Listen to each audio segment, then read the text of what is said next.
Hey guys, it's Morgan, and today I'm going over how to go back into a timeline and add in frames in between your keys.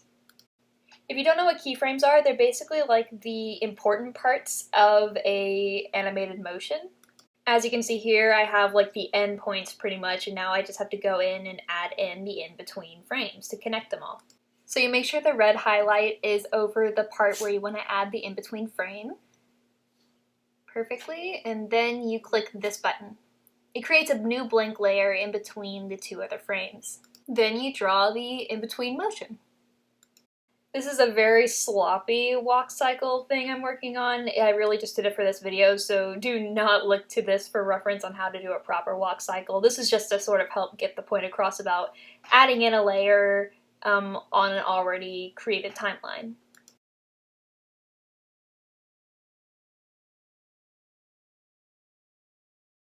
So once you've finished that in between, then you move the highlight over to the next frame that's in between the next two keyframes.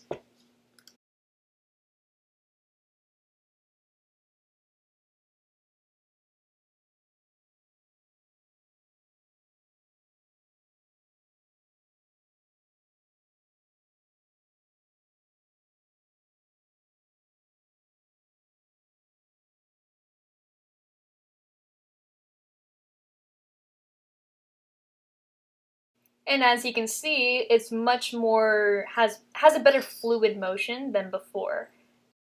If you look at the credits in an animated film, particularly with Disney, you will see the animation credits are pretty long because there's just different sections.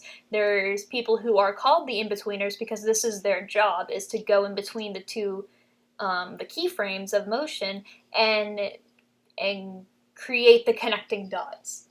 It can be really fun, but it can also be really tedious. So when you do work on an animated project, usually just turn on a movie or something while you're doing the in-betweens, because they are essential for making it very fluid. That's where the difference between an animatic and an actual animation come in.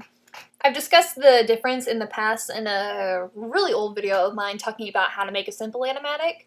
And I consider my Detroit Become Human, What a Wonderful World video a sort of blend of animatic / animation, because there are sections of it that were really pretty fluid because I kind of got excited and I wanted to try and make it as fluid as possible.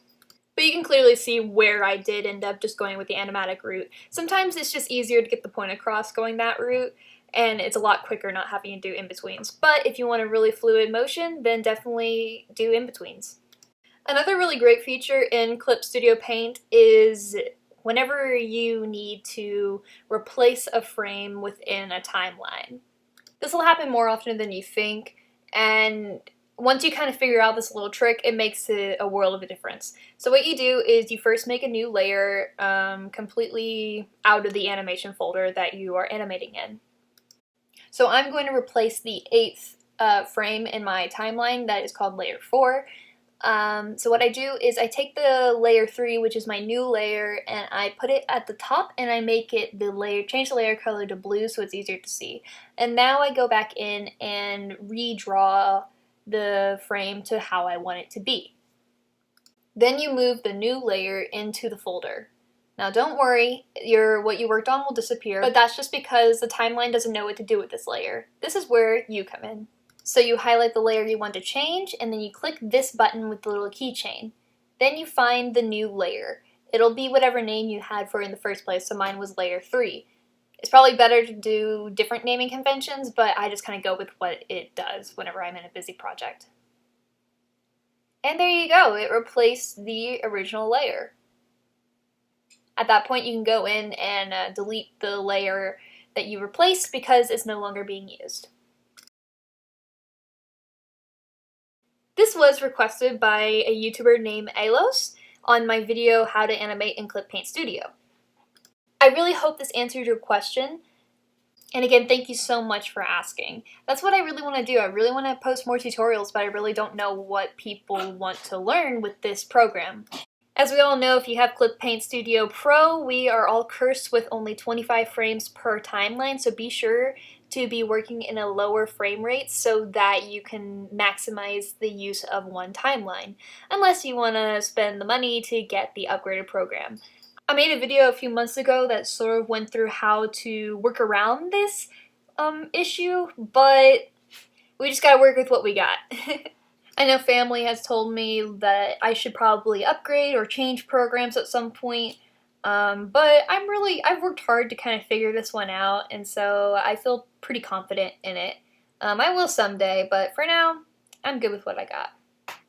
So really, if you have any questions about animating in this program, please don't be afraid to ask, and I will make a video for it, because right now we all have ample time. So thank you so much for watching, and if you have any questions or problems with the program, please let me know, and I will either reply to your comment or I will tell you I'm going to make a video over it, because it's probably something I've run into too.